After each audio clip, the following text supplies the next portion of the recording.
In this lesson, we're going to learn how to import data into our program in order to code a graph from that data. In a previous lesson, we sort of hand typed in data or we copied and pasted things into our program. If you have a really large data set, it might be more efficient if you can just import the file and then go from there. So I'm going to start by switching over to a stats website and share this tab. Okay, so this particular website lets me download what's called a CSV file. It's a CSV stands for comma separated values. It's the type of file that if we're going to do an import, we need to have in order to put in our program. So I'm going to scroll down. This has got some NBA stats. Right now, this is showing all the players. So this is hundreds of players. This is more than I need for this project for sure. So I'm going to do a quick custom search here just to kind of narrow it down a little bit. And I'm going to look specifically at points per game, and I'm going to look at their field goal percentage. So kind of looking field goal percentage. If you are a basketball fan, you probably know even better than me, but essentially it's kind of how well they're shooting in the game. And then points per game is about how many points this particular person is scoring in a game. So we're going to look at some of our top scorers to kind of narrow this. I'm going to go up here and say points per game, greater than, and let's see players that are only doing like greater than 25 points per game.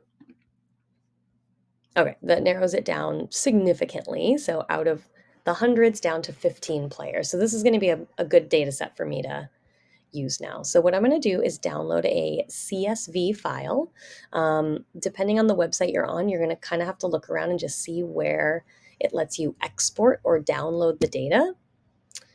I'm also on my end, I'm going to fix this just a little bit, which I don't think you're probably not going to be able to see on my screen right now, but you can open a CSV file in one of your spreadsheet programs. So Apple Numbers, Google Sheets, Microsoft Excel, and you can kind of clean it up a little bit there before you import it if you want to. For me, I'm deleting out a number of the columns that I'm not going to be using so that they're not cluttering up. I'm just going to delete those columns completely. And then I will show you how to import. It should just take me a second. I'm deleting columns. I know, again, on your screen, you're not going to see this part right now. There we go. And then here we go, delete. Make sure I know what my file is called and make sure it's still saved as a .csv file. And then we should be all set. Save. Okay. All right, so now let me switch my screens back here and share this tab. All right, so to do an import in Trinket, it's just a couple of clicks. What I'm going to do is click on this plus sign, and then, oh, excuse me, nope, delete. I'm going to click on the upload text file next to it. So I'm going to upload my file, and then I'm going to look for my current, oh, there it is. Okay, there's my new file. You can see that it's a .csv, and then click open. There we go. So here's that data that I pulled off of that website, and now we can go ahead and do something with it. So I'm going to need to put a little hashtag here, go back to main. If you've done any of this in another lesson with me, then the programming is going to look really familiar. So we're going to start with from pygal import bar. We're going to create an object. I'm going to call it graph, and graph equals bar, and then we give it a title. So making sure to title our graph something relevant to what we're doing. We're going to be looking at NBA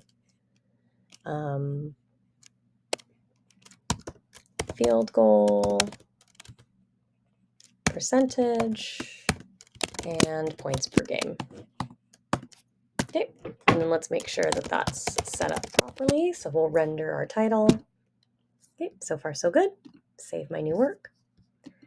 And now we're going to go ahead and program our, or write code to have our program loop through that data automatically and create lists automatically for us that we can graph. So going back to something that we did in another lesson, we're going to say with open and then name of the file, which is NBA stats 2425.csv as F. And then we're going to have to use a repeat loop to make sure it doesn't read one line and stop, that it reads all the lines. So we'll say for line in F, and let's start by just printing that to make sure it's reading everything properly. So we'll say run. Ooh. Okay, scroll down.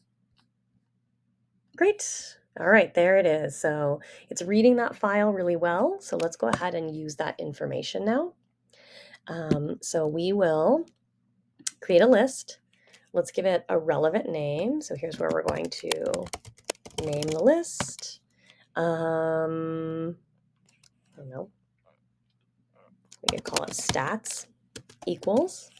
Okay. And then we're going to say line. And so we're using that term line.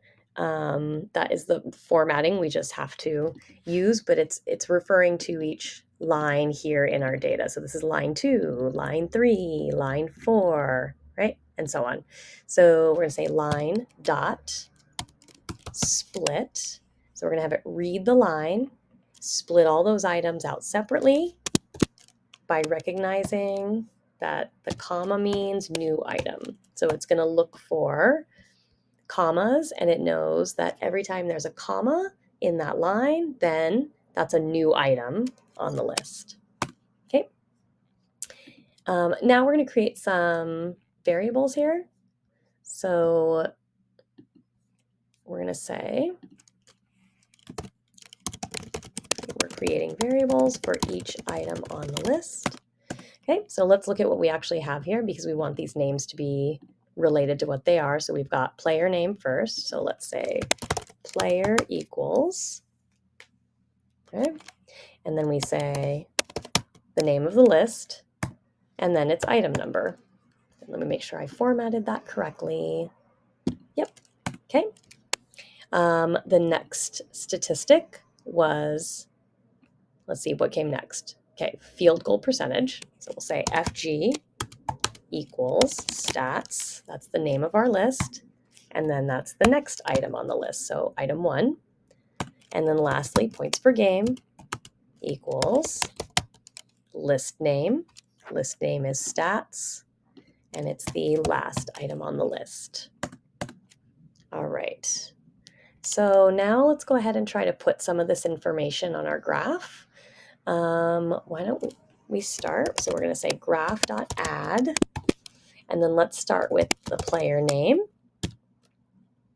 and field goal percentage. So we have to do a little bit different formatting here because if we look back at our list here, our data, these are in decimal notation. So you have to use a little bit different formatting. What we do is we say float, and then in parentheses, the name of the item. So we're going to do field goal percentage first. So FG, we called it. All right. Float is essentially the way that you're telling the computer that the number is going to be a decimal. So let's see if I did that right. I'm going to save my work. I'm going to move this down a little. And then let's run.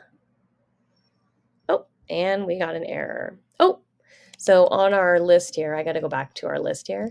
It's not going to recognize this first line. So we're going to delete out those headers now and delete any empty lines. Save, and we'll try again. So let's check.